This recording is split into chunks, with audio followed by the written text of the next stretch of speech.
inyong lahat. Aida Gonzalez po ang makakasama nyo dito sa Embahada ng Kalusugan. Welcome po sa pinakabago, naiiba at nag-iisang health and lifestyle magazine show sa bansa at sa buong Asia. Ito ang Health TV Embassy. Natural treatment, holistic cleansing, one of the ways to go for healing. Detox, toxins is a flushing, natural method is ending. Kung malinis ang bituka, lilinis ang dugo. Kung malinis ang dugo, healthy ka sigurado. PESOS ang target dito, yan ang gagamutin sa bawat tao. Physical, emotional, social, occupational, don't forget they heal the spiritual. Always remember that health is wealth. Health TV Embassy, your passport to good health. At para makumpleto na po ang ating wellness tambayan, tawagin ko na ang in-house integrative doctor natin, ang ating wellness diplomat, Doktora Del Maceda. Doktora, hi! Good morning! Hello! Good morning, Aida! And good morning sa lahat po ng ating viewers sa television, sa radio, pati yung mga nasa social media na rin, like yung ating Facebook and ang ating YouTube channel. Yes, and good morning din, partner. No? Good morning, Miss Aida. Good morning, Dr. Delia. Good morning. Siyempre, sila po yung ating mga beauty queens po ng ating Health TV Embassy. And of course, happy, healthy morning po sa ating mga televiewers. Napakarami po na ating i-discuss today na sigurado maraming matututunan yung ating mga televiewers. Ay, dyan po, tutok lamang kayo. Pero bago po ang ating tuloy-tuloy na kwentuhan at balitaan, talaga balitaan. Yeah, oo, kailangan balitaan natin sa health natin. Kailangan updated din kayo. Ito po muna ang mga patikim na balita dito sa Wellness Tambayan o sa Embahada ng Kalusugan. Kaugnay po ng mga topics na i-discuss natin ngayong umaga. Bladder cancer, pang-siyam sa ranking ng pinaka-common cancer sa buong mundo. At totoo kaya na mga kalalakihan raw ang mas tinatamaan ng cancer sa pantog kumpara sa mga kababaihan? Ating aalamin.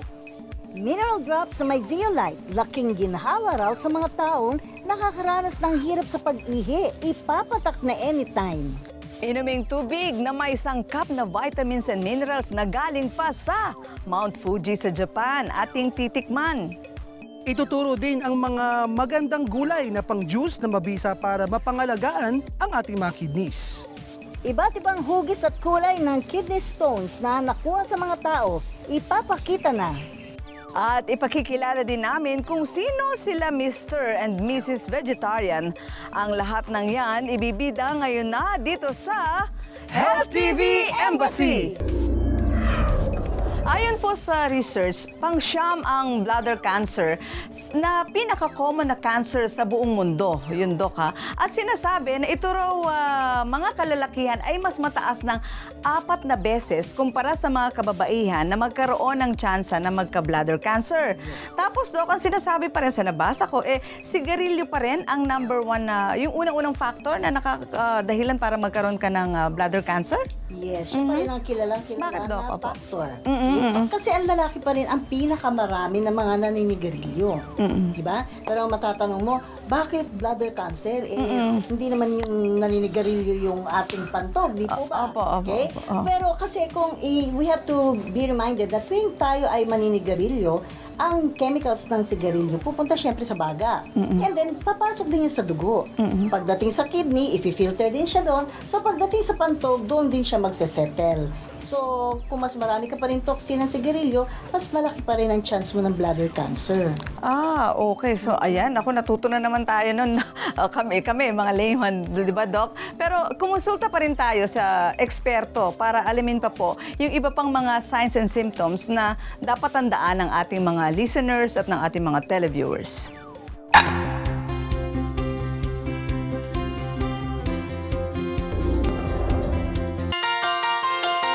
Urinary system, isa sa mga pinaka-importanteng sistema sa ating katawan.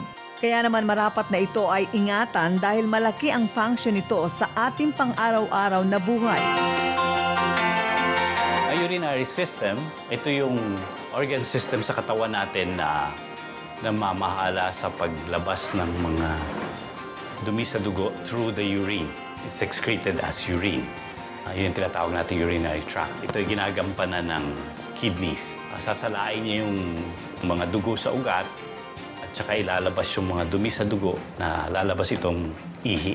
Sa anyo ng ihi sa katawan. Ang Ang pag-filter ng excess na fluid at iba pang substance sa ating bloodstream ang pangunahing tungkulin ng ating urinary system. Inilalabas ito sa form ng urine o ihi. Kung hindi ito mapapangalagaan ng maayos, maaari itong magdulot ng iba't ibang sakit na maaaring makaapekto sa atin. Narito ang ilan sa mga sintomas na may problema ang ating urinary system. Usually, na-experience kadalasan mga babae, yung urinary tract infection. Ang symptoms are usually frequency, dysuria, ibig sabihin, yung dalas ng pag-ihi at saka masakit umihi, mahapding umihi, yun yung balisaw-saw kung tawagin natin. At saka yung iba, nagkakaroon ng lagnat, at saka chills, yung ginaw na nanginginig. Yan ang mga signs ng urinary tract infection.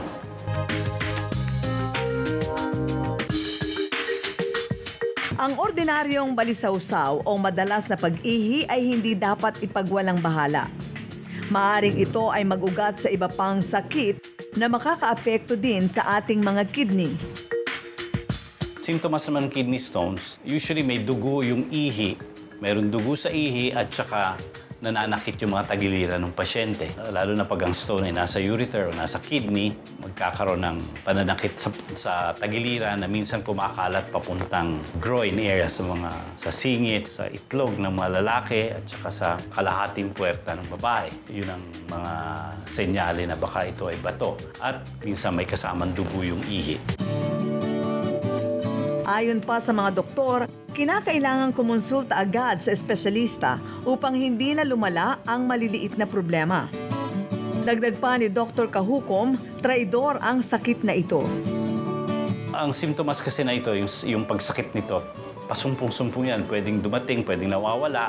Kaya yung iba, ang akala, magaling na sila dahil nawala na yung pain, but actually nandun pa rin yung bato. Kaya traidor itong bato eh. Minsan, wala kang nararamdamang masakit, pero nandun pa rin pala siya. Hanggang sa unti-unting sinisira niya yung functions ng kidneys mo. Meron ding mga kritikal na kondisyon na kailangang aksyonan ng mabilisan. Tulad na lamang ng kasong ito, kung saan walang pananakit pero may kasamang dugo ang ihi. May mga pagkakataon naman na umiihi ka ng dugo na wala namang masakit, walang hapdi. Mas nakakatakot yun kasi baka meron kang tumor sa loob ng urinary tract mo na nagdudugo na walang pinahihawating na sakit. Kaya importante ring masuri kung saan ang gagaling yung dugo na yun. Baka meron palang pinanggagaling bukol sa loob. Karapat-dapat lang na alagaan natin ang ating mga sarili. Bawat parte ng ating katawan ay mayroong kanya-kanyang silbi upang mas maging maayos ang ating pamumuhay.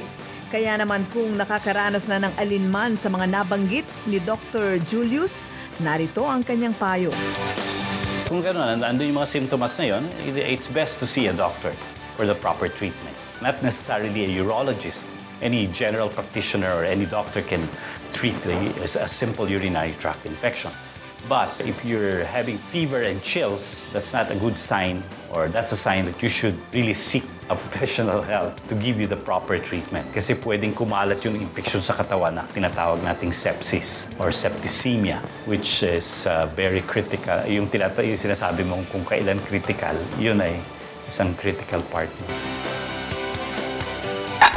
O ayan mga televiewers, patikim pa lang po yan para po malaman po ninyo kung gaano po ba kaimportante na pangalagaan ng ating digestive system. Dahil nga po pag nagkamali po kahit naging pabaya, naku, napakaraming problema na pwede pong magkaroon ang ating katawan. Pero ito naman po, pag-usapan natin, gaano po ba kaganda at kaimportante ang maitutulong po ng zeolite. Ito po nakakita po natin sa ating miracle drops na ating po tinatawag na Quantumin. Siyempre po, ito po nakakatulong sa ating pantog para po makaiwas po sa mga infection o sa iba't ibang problema po sa ating pantog. Siyempre, aalamin po natin yan. Dito lang po yan sa pagbabalik ng Health TV Embassy. Gagaling ka na, gagaling na tayo sa Health TV Embassy. Tuturuan nila tayo.